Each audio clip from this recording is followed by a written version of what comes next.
I'm delighted to welcome Dr. Earl Lewis.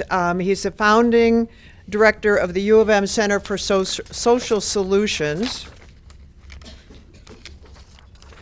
the Thomas Holt Distinguished University Professor of History, African American, African Studies, Public Policy. Dr. Lewis is the immediate past president of the Mellon Foundation. Before that, provost at Emory, dean of Rackham at Michigan, and faculty member in the history department of Michigan for many years as well. Last year, in 2023, President Biden presented Dr. Lewis with the National Humanities Medal, and it was quite a celebration on campus as well as Washington, D.C. So we're delighted that he's here. It's a great talk, and again, welcome, Dr. Lewis. Thank you.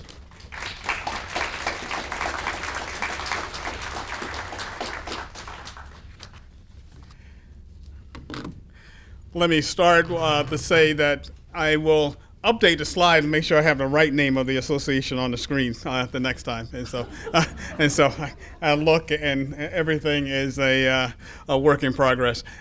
Catherine, thank you for that introduction, and thank you all for the invitation to speak.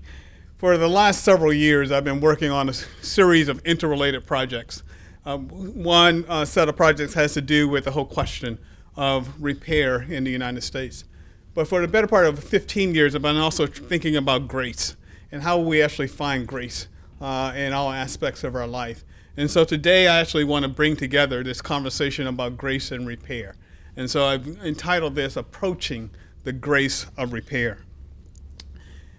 We gather today as the world lurches from war between Russia and the Ukraine to war between Israel and Hamas. Each day, as the suffering, hurt, and deaths mount, we hear and bear witness to a call for repair. The suturing of wounds, the rebuilding of lives, the acknowledgement of harm, the offering of apologies, the assurance of never again. In a world marred by many chapters of harm, now is the time to seek the grace of repair. For several years, I've been reflecting on both grace and repair, or reparations. I began to consider these ideas in the current context, and when doing so, I found myself turning to, of all places, YouTube, to look for moments of exceptional grace. Two stood out for me. The first is from 1995, when the late, great mezzo-soprano Jessie Norman saluted the actor Sidney Poitier with a rendition of Amazing Grace. The scene is the Kennedy Center in Washington, D.C. The occasion is the Kennedy Center honors for lifetime contributions to American culture. That night, Norman's musical selection and tribute brought tears to the eyes of then President Bill Clinton, as well as honoree Sidney Poitier. In many ways, Norman's rendition seemed to bring forth the inner man who had made his way from the Bahamas to the stage and screen, defying probability and enthralling all with his gifts of grace, craft, and skill. Fast forward from that celebratory scene in Washington, D.C. to Charleston, South Carolina, in the aftermath of horrific racial violence. 2 decades separate the two moments. 2 decades in which Democrats and Republicans took turns occupying the White House. With the election and re-election of President Obama, some had begun to theorize that the United States had entered a post-racial period. Yet the stain of bigotry and racism had a permanent hold on the minds and souls of far more of our country's brothers and sisters than we often care to acknowledge. And the gruesomely calculated actions of Dylann Roof could not be explained away as an anomaly. Rather, they fit into a line that stretches from the early days of the Republic through the murder of Emmett Till to those of George Floyd and Breonna Taylor. America's deadly dance with the demons of race, bigotry, and racism continues to erupt in churches, synagogues, temples, and mosques, as well as street corners, front yards, and bedrooms. claiming he had been thinking about grace for more than a week after the massacre in Charleston, President Obama, while eulogizing the 9 slain Bible study attendees at Mother Emanuel Church, offered his own rendition of Amazing Grace. Arguably not as on key as Norman's, its effects were nonetheless as palpable. Within seconds, congregants sprang to their feet and joined him in a collective moment of redemption and healing. In their song and body language, they seemed to testify that love can conquer hate, that belief in the possibility of a bigotry-free world can override poignant moments of racist assault, and that dignity and grace can replace ugliness and violence. In the days and weeks ahead of us, no matter where you sit, what role you play, you will undoubtedly find yourselves tapping into your reservoir of grace, because the world of advancing knowledge, building empathy, and civic knowledge won't require only superior analytical skills or superb organizational abilities or keen communication tools. It will invariably demand of you building or showing up of a community of responsibility. It will require that you share ownership for forging change, that you evince a new commitment to patience, and that you show you care, really care, about the people around you, the world at large, and doing good as well as doing well. Let me expound on these elements in light of the need for both grace and repair.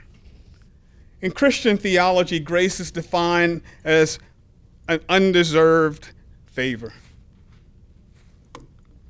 Elsewhere, grace is viewed as an elegant movement or a benign attitude or a willingness to make concessions. Some understand grace to mean goodwill. Grace can also mean an ability to change and affect change for a greater good. Grace, in fact, can be viewed in large proclamations and small acts. Similarly, when we think of repair in the context of human relations, we find multiple definitions. Economist William Sandarity and cultural scholar Kirsten Mullen define reparations as the interplay among acknowledgement, redress, and closure. Liberation Ventures, a social enterprise organization, offers a more delineated framework that entails acknowledgement, redress, reckoning, and accountability. Based on their work across multiple geographies from Europe to South America, Africa to Canada, the International Center for Transitional Justice argues that there can be no repair without considering truth, justice, reparation, and a guarantee of non-recurrence. Whereas the UN and the UN's Human Rights and Reparation Framework spells out the need for restitution, compensation, rehabilitation, satisfaction, and guarantees of non-repetition. When we look at the history of the United States and an examination of grace and repair and the need for both, we must begin with the story of slavery. Scholars estimate that only 400,000 of the 12.5 million plus Africans caught up in the vortex of the transatlantic slave trade ended up in what became the United States. But those 400,000 were the forebears of 4 million by the time of the end of the U.S. Civil War in 1865. Tragically, the freed people in the main exited more than 2 centuries of enslavement with little more than the clothes on their back, grit, and the determination to define their freedom. A short-lived experiment of redistributing confiscated land along the coast of Georgia and South Carolina into 40-acre allotments for the formerly enslaved died with the assassination of Abraham Lincoln and the appointment of Andrew Johnson as president.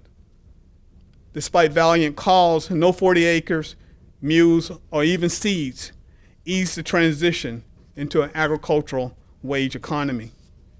Ironically, returning white coastal planters, after pledging allegiance to the United States, received a lump sum payment of $300 to $500 per head for the loss of their human property. So the country paid reparations to the former slave owners rather than the formerly enslaved.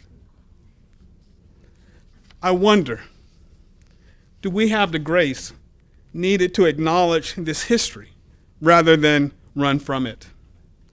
I ask because a rhetorical firestorm erupted in the United States in 2019 when the New York Times launched a years-long effort to examine and report on slavery's origins and legacies 400 years later. Critics complained that the scholarship was faulty, the central positioning of slavery in our national narrative ill-conceived, and the role and place of race inappropriate. Some complained that focusing on slavery divided rather than healed the nation and its long festering wounds. Yet, it can be argued, a grace-filled approach encourages us to engage what many would rather ignore. It asks, how did we get here, and what does it mean to be here?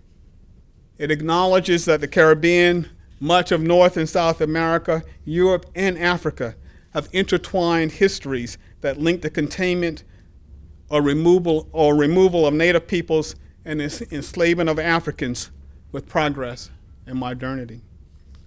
If repair begins with acknowledgement and apology, the process requires major modifications in primary and secondary level educational curricula. Take, for example, the story of sugar. When talking about sugar, we often fail to mention it was one of the deadliest crops produced in the Americas. The late Sidney Mintz, a highly respected anthropologist, traced sugar's rise from a commodity so rare that European noble people included it in their wills into a readily available staple that everyday folks added to their diets. But this shift came with a price. From clearing the land through planting, cultivation, and harvesting, the growing and refining of sugar took more than 365 days, according to economic historians McCusker and Menard. The men and women enslaved to do the work labored for 16 to 20 hours per day, often without sufficient caloric intake to sustain them. As a result, Jamaica and Barbados became known for an exceedingly high death rate, especially in comparison to the United States. Why? The profits earned from sugar invited planters, financial enterprises, and others to replace rather than feed workers. Stated differently, it was more cost-effective to buy another human and work that human to death than to feed them properly or give them time to rest and recuperate. The brutality of the work regimen produced high profits, high death counts, and a thirst for more bodies. It fueled the transatlantic slave trade, which spanned nearly 400 years. How do we gracefully acknowledge this history in our teaching? We truthfully confront it. After all, both ICTJ and the UN frameworks for reparation demand we speak truthfully and honestly about the nature of the harms. In the United States, confronting our history truthfully means, among other things, we write into the curriculum that one of the first calls for a form of financial reparation came soon after the formation of our country. Born in Ghana, Belinda Sutton, also known as Belinda Royal, had worked on the Royal family plantation in Antigua, another harsh working environment. When the Royals resettled in Massachusetts and brought Belinda along, she petitioned the Massachusetts General Court in 1783, for a pension. Royal had acknowledged he owned Belinda, and some form of remittance was authorized. So he authorized a one-time payment of 30 pounds over 3 years in his 1778 will. This is an amount Sutton found insufficient. Thereafter, she petitioned and sought an annual allowance from the royal estate for the unpaid service she had rendered on Antigua and in Massachusetts. the Massachusetts legislature acceded to her claims and granted an annual sum of 15 pounds, 12 shillings, or about $23,000 today. And it's important to note that $23,000 in 2022, the federal poverty rate in the U.S. Was $13,590. And so a little perspective.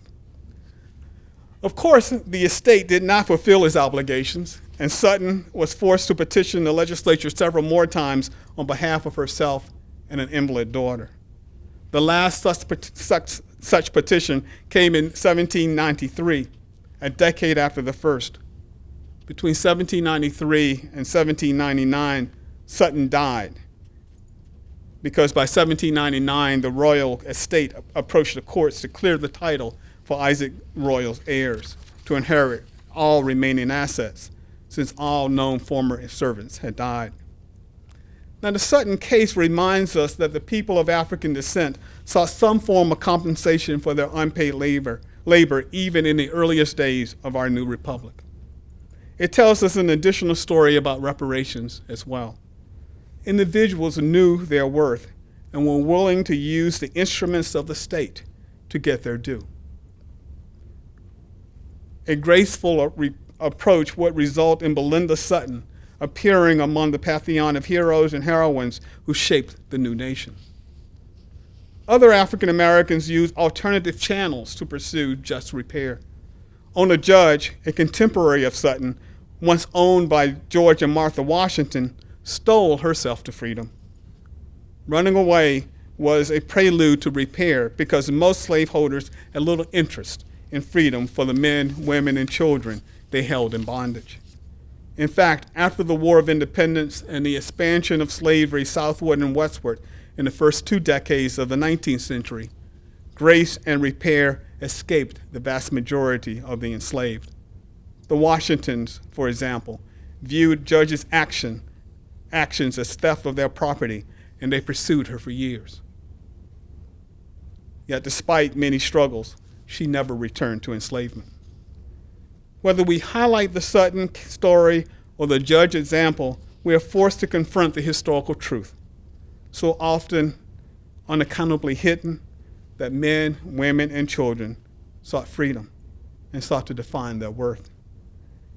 They may have been, as historian Joe Trotter asserts in Workers on Arrival, a critical component of the labor force as enslaved people, but they nevertheless understood the value of their labor and wanted just compensation for that labor, whether during the period of enslavement or afterward. Ultimately, the U.S. could not construct a perfect union that reconciled the enslavement of some by others.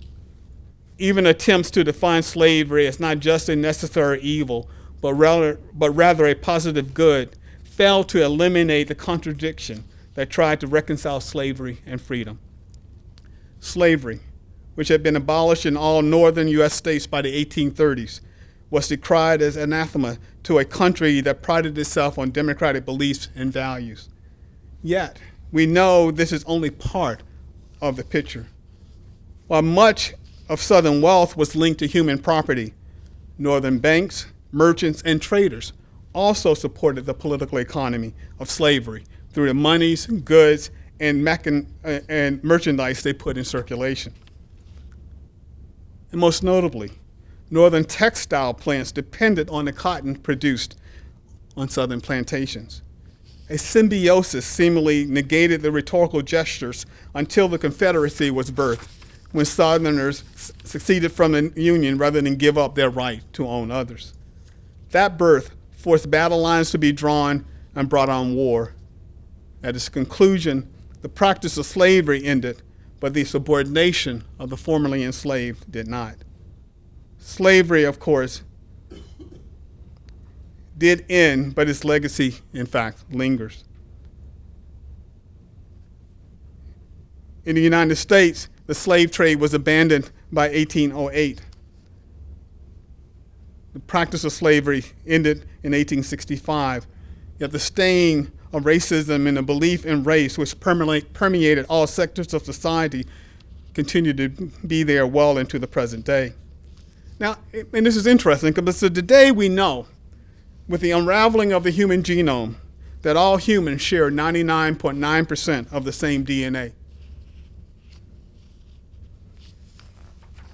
And this is important because in some ways it says that all of human history has been written about 1/10 of 1% of difference. Let's sit with that for a second. We all share 99.9% of the same DNA, and all of human history has been written about 1/10 of 1% of difference. The grace of repair might start with telling our shared origin story, human origin story, and probing how and why divergent stories have been crafted and told over the millennia. It might note that slavery in the United States was followed by almost 100 years of discrimination marked by segregation for African descended peoples and a reservation system for Native Americans. And that at the very time the government elected to forego land allocation and supplies for African Americans and forced the removal of Native peoples, restricting them to land preserves, it offered Native, white, and European settlers land for free in the Midwest and West if they would homestead. Nearly 270 million acres, or 10% of the land mass of the United States, ended up in private hands as a result. The almost exclusively white homesteaders received 160-acre plots. And according to one contemporary estimate, the 1862 Homestead Act led to a 124-year-long program and a nearly $10 trillion wealth transfer. At a certain level, a grace-inflected approach to reparations requires that we imagine something can be done. It cannot fall prey to the belief that the federal government alone can handle a bill as large as some estimate. Indeed, it must recognize the work of organizations like Liberation Ventures, the African American Redress Network, the Equal Justice Institute, and the National African American Reparations Commission. The African American Redress Network alone has documented nearly 460 community-based attempts by local communities to achieve some kind of redress for grievous harms. And I put up on the screen a little map where they have begun to sort of delineate this. In cities and towns as varied as Evanston, Illinois, Detroit, Michigan, Asheville, North Carolina, Providence, Rhode Island, San Francisco, California, have developed plans or established committees to explore reparative policies and actions. To date, the state of California is the only one to have undertaken a similar effort, but the state of New York has just announced that it is about to do so. A grace-filled approach also recognizes that not all repair is monetary. Symbolic gestures and acts can be important forms of repair. Native Alaskan William Willie Hensley tells a related story in his memoir, 50 Miles from Tomorrow. If you haven't read it, you should pick it up, 50 Miles from Tomorrow. Hensley recounts the myriad ways that first the Russians and then the Americans stripped Native Alaskans of their lands, names, culture, and language. He details the way Christian missionaries served as the foot soldiers of colonialism. Compulsory boarding and missionary schools led to an estrangement from social and cultural practices thousands of years in the making. Names were anglicized, native language was forbidden, and rites of passage were eliminated. Hensley is an interesting guy. He was an architect of the deal that netted Alaska natives what most in the lower 48 states would label reparations. When Alaska joined as the 49th state of the United States, Native Alaskans received 44 million acres of land. And this is important because in the lower 48, Native communities received only a total of 50 million acres. And they also received nearly $1 billion to establish 12 corporations. So there was sort of, you would think, some financial reparations in the Alaska story that's not replicated anywhere else in the American history. Yet in his memoir, Hensley yearns for a sense of self that land or money cannot offer. More symbolic and other ways of thinking about repair. And I quote here, I often wonder what might have happened in our world had we been more aware of the catastrophes faced by our fellow indigenous peoples, beginning in Jamestown 400 years ago. Would our great-grandfathers have tried to control our space and the rules within that space? Would life have been better for us? Could we have forestalled the negative effects of disease, alcohol, starvation, and people with superiority complexes? Would we now have rules that would blend with our traditional ways in the dispensation of welfare, rules of inheritance, violations of norms, and the rules of hunting and fishing? Could we have provided an education built on the knowledge imprinted in the minds of our people from generations, rather than summarily rejecting our traditions as useless for the future of our children? End of quote. The grace of repair must allow Willie Hensley and scores of other indigenous people to be projected into the future and not just captured as creatures of the past or old ways. The links between the past and the present, let alone ties to the future, are fundamental to developing a course of action predicated on the grace of repair. And yet, the question of financial reparations remain.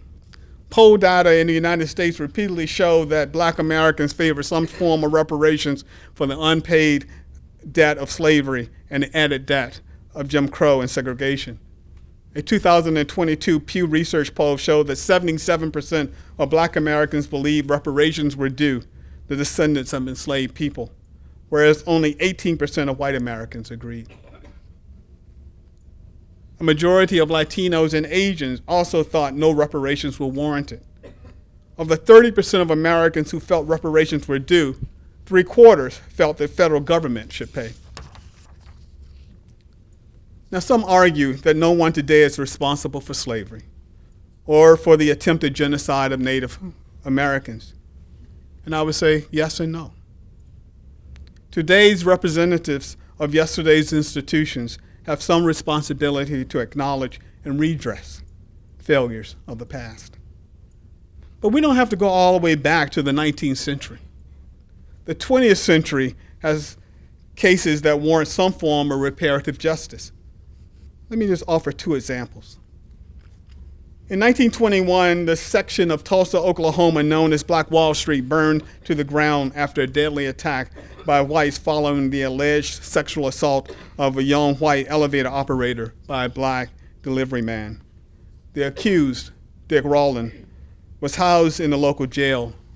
A group of Black residents who knew him stood guard outside of the jail to protect him from vigilante justice. A confrontation ensued, a shot went off, and a 2-day battle followed.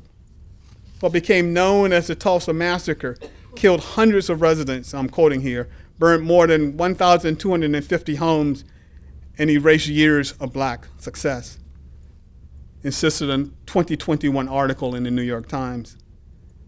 Considering recent investigations and new historical studies, claims have been made that at least the direct victims should be compensated for what was lost. Unfortunately, despite public apologies, civic ceremonies, and public scrutiny, no one has received financial remunerations. As of last October, there were only 2 known survivors still alive. Leslie Binghamfield Randall, 108, and Viola Ford Fletcher, 109. Time is no longer their friend. And with their deaths, a city, a state, and a nation may permanently erase the call for direct repair of harm. We must ask, is there any grace in what appears to be a tactic of delay? Or allow me to tell you the story of Elmore Balling, which comes from an article I recently published in the journal Modern American History. Called Buddy by his relatives, Balling defined probability, and he really did defy probability, by building a successful business in Lawrenceburg, Alabama in the 1930s and 40s. He grew cotton, corn, and sugarcane. More impressively, he owned a general store, a gas station, a fleet of trucks, and a catering business, which enabled him to employ at least 40 other black residents. His business acumen allowed him to maintain $40,000 in the bank and another $5,000 in other assets, a remarkable sum for any person in 1930s and 40s Alabama, and especially so for a black man in the American South during the Jim Crow era. Unfortunately for Balling, his wife, Bertha May, his kids, and the many he employed, he incurred a debt, what many African Americans came to understand as a routine racial tax on success. Sometimes that debt was settled by the theft of a black person's property, but oftentimes it came with the loss of life.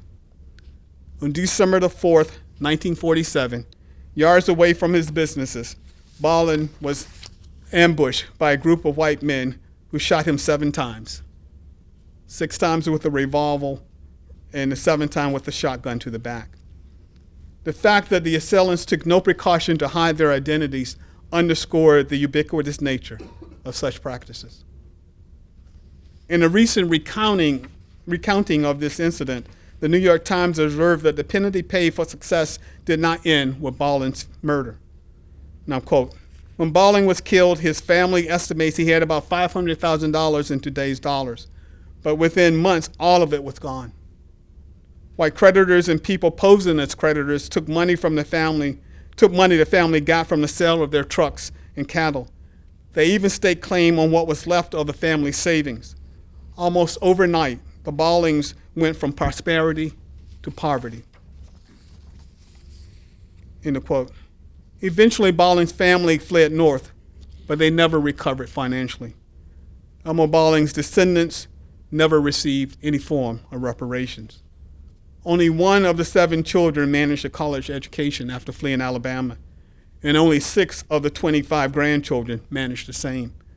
Instead, 2 generations experienced unemployment or underemployment. One could say they still seek the grace of repair. It is in these moments of demand, contestation, debate, and discovery that we must strive for some modicum of grace. I started today's lecture with a reference to Jesse Norman saluting Sidney Poitier. I paired that example with President Obama eulogizing slain churchgoers. Over the course of the last 30 minutes or so, you have listened to many other examples when grace and repair are called for. As you leave today, just remember, whether celebratory or eulogy, alone or in a crowd, you all have a role in building, repairing, and sustaining a grace-filled community.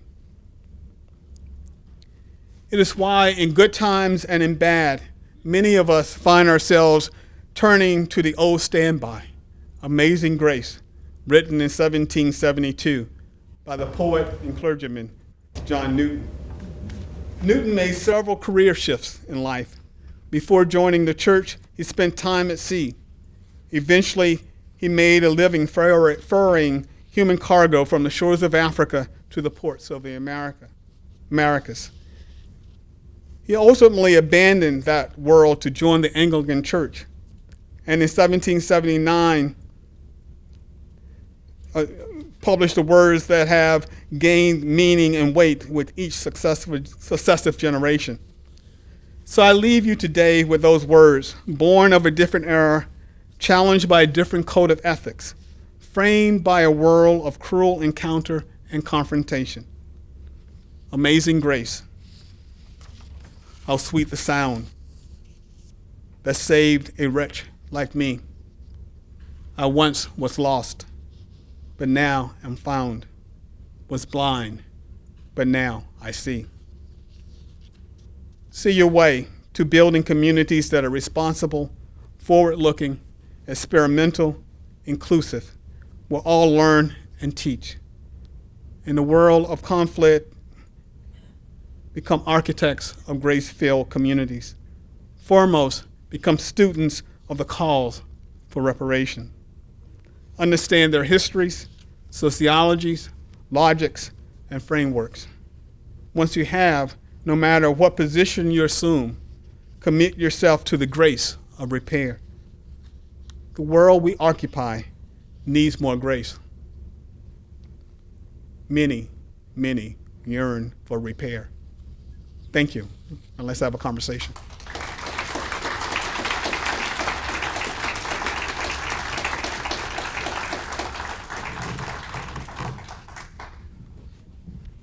That's a starting point for a conversation, and I will engage any question.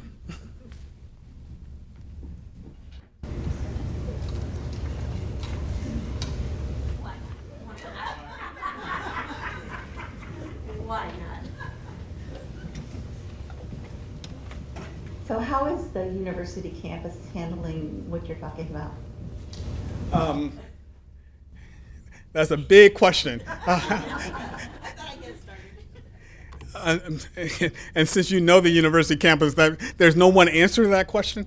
And so, I think as we think through the general theme of the grace of repair, there's a scholarly side. So, I'll jump ahead.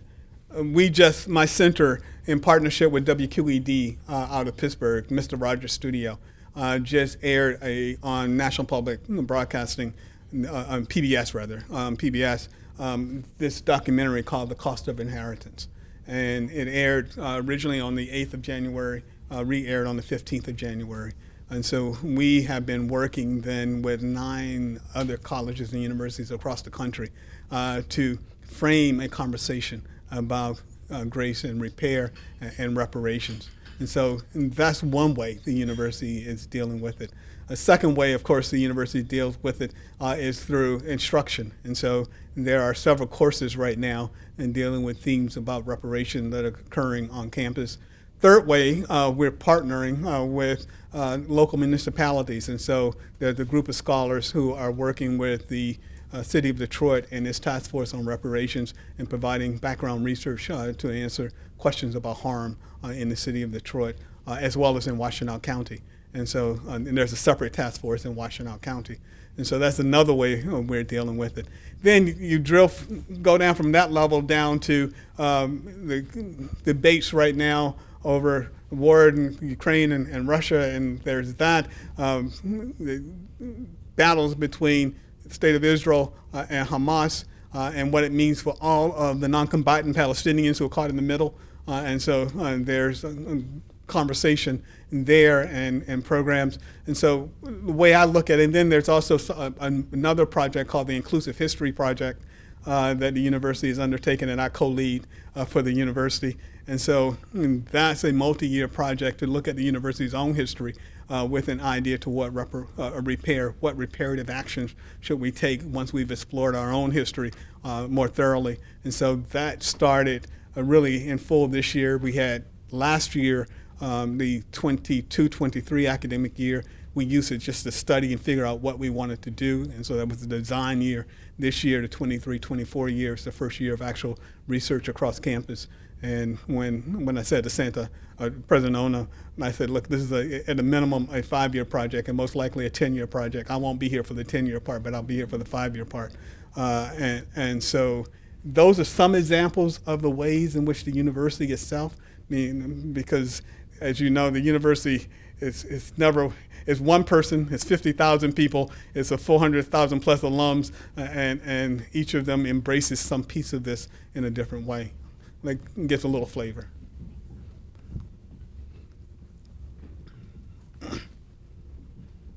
You said something early on. I have been looking for a pen ever since. Something about, and I cannot quote exactly, but it was something like doing good as well as doing well. Yeah. I want to quote you exactly in the future. So could you tell me exactly what you said? Yeah.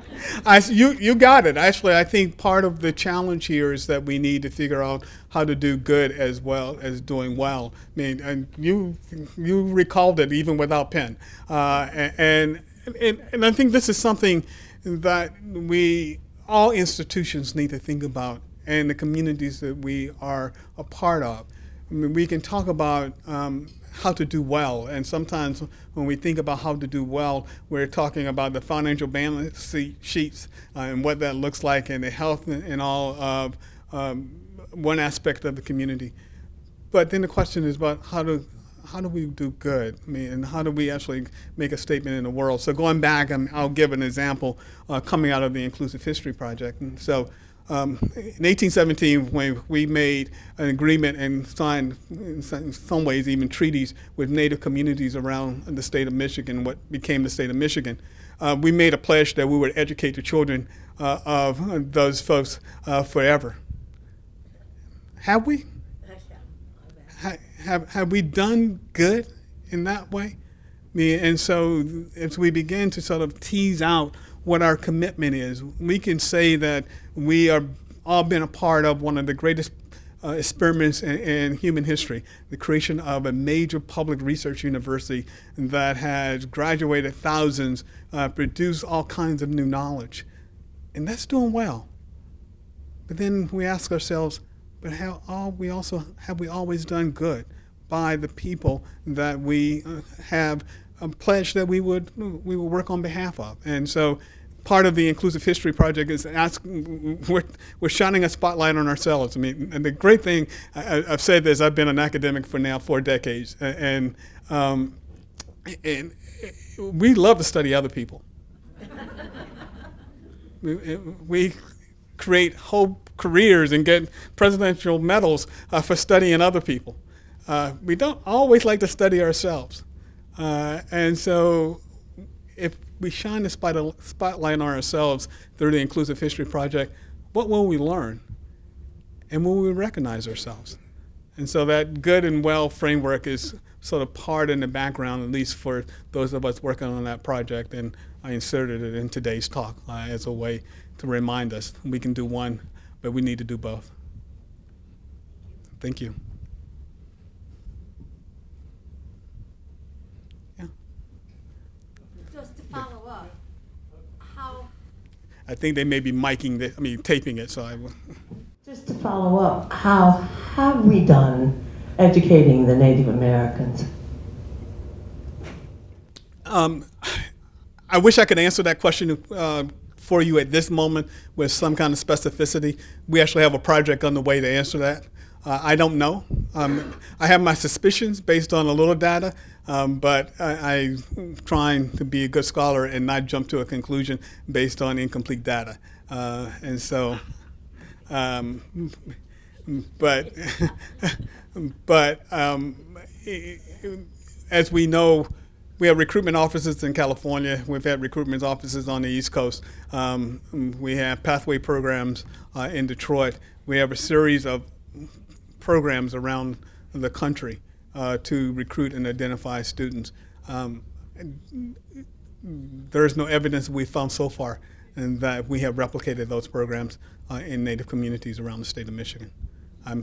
But I'm still to learn, so we're early on. We're 3 or 4 months into this 5-year journey.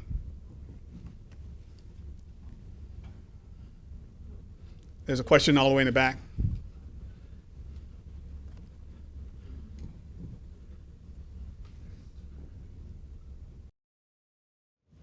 Initially, you put some slides up about the definitions, acknowledgement, and steps along the way. Can you give some examples that you feel we've made progress, either as a country or as individual cities, or getting to the point of some form of reparation? What has that looked like to date? Yeah, so there are. So if you go to the African American Redress Network, and you can pull up their website and look at it, they have identified well over 460 examples of local communities engaging in that kind of conversation. So if you go back to the frameworks, where the first part is acknowledgement, that's important. The U.S. government has actually apologized for the institution of slavery. So at a national level, we've had a level of apology. Now, at the same time, I would say at the national level, the late John Conyers, longtime congressman in Detroit, introduced what became known as H.R. 40 in Congress in 1989, And 2 years ago, it finally got out of the subcommittee into the broader committee, but it has never made it to the floor of Congress. And also, the idea that we will have a federal solution to this may happen in my lifetime, but we'll see. I know the actuarial charts, and I have some sense of how many more years on average I can expect. And so I say that in part because I take encouragement from what's happening in the community level and what's happening at the state levels. And so, and I'm an American historian, so I remind Sandy Darity and others who are economists and friends that sometimes it takes the groundswell from the community to get the nation to respond. And so we may be on that course yet again. And you'll watch what will happen here in Washtenaw County. So the County Board of Commissioners and all created its own reparations task force and committeeing, and so we get to see that in many different locations. And then I'll end on this point. California has probably gone the farthest in terms of a state to come up with not only a framework but a structure for perhaps beginning to think through reparations. Sounds like there are some pockets, but it could be a long, long, long time before we actually get down that list that you had. Well, yeah, I mean, let's just use the ICTJ's framework of truth-telling. So, I mean, one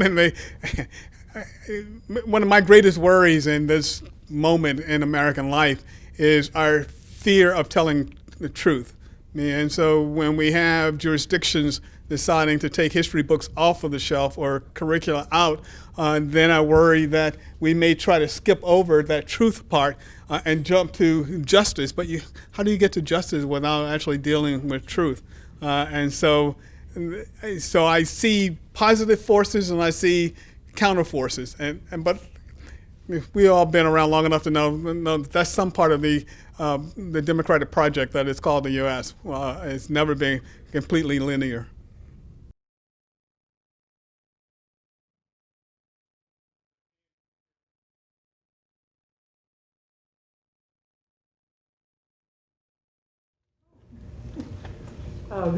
This is a huge, huge undertaking because it's not just the United States, it's the entire world. It is world history, back through the eons of time of people feeling the need for redress and the need for truth.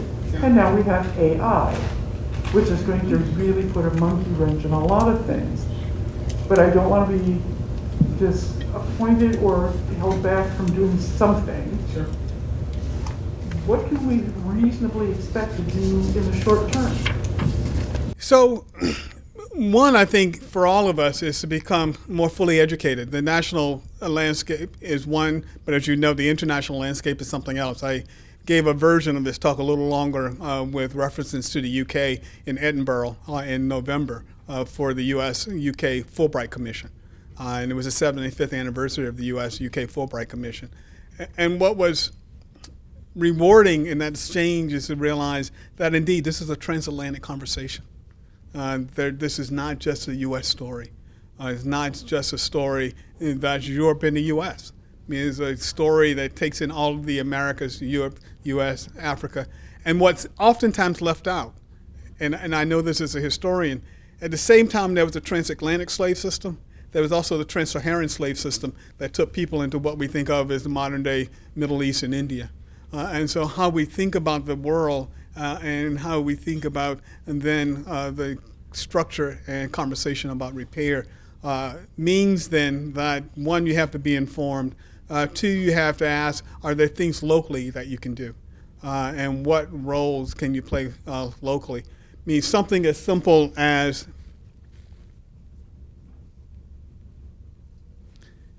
finding something like our film or some other film and holding a community gathering to talk about it. I mean, it's something that can be done that, in my view, advances the conversation.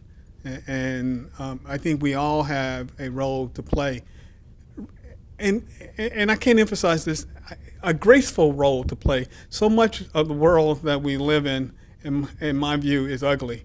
And this is, I'm born in the South, and that has many different connotations when you start talking about a certain kind of behavior, and which is aided and abetted by the new technologies, and that make it easier to promulgate certain kinds of ideas and ideologies and symbols instantly. And so some piece of this is not just a repair, but to do so with a modicum of grace, so that we can remind others and remind ourselves there are ways to engage in this conversation, but there are better ways to engage in this conversation.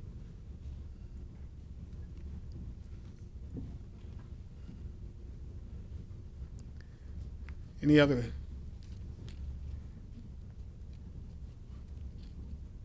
questions?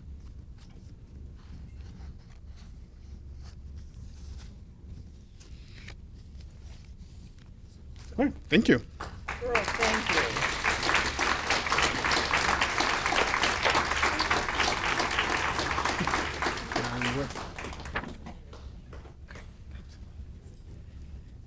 So I want to thank you again. That was provocative and also had an agenda. So I think it's a topic that we need to continue to pursue as individuals and collectively as an organization. So thank you very much, Dr. Lewis. It was a really interesting presentation.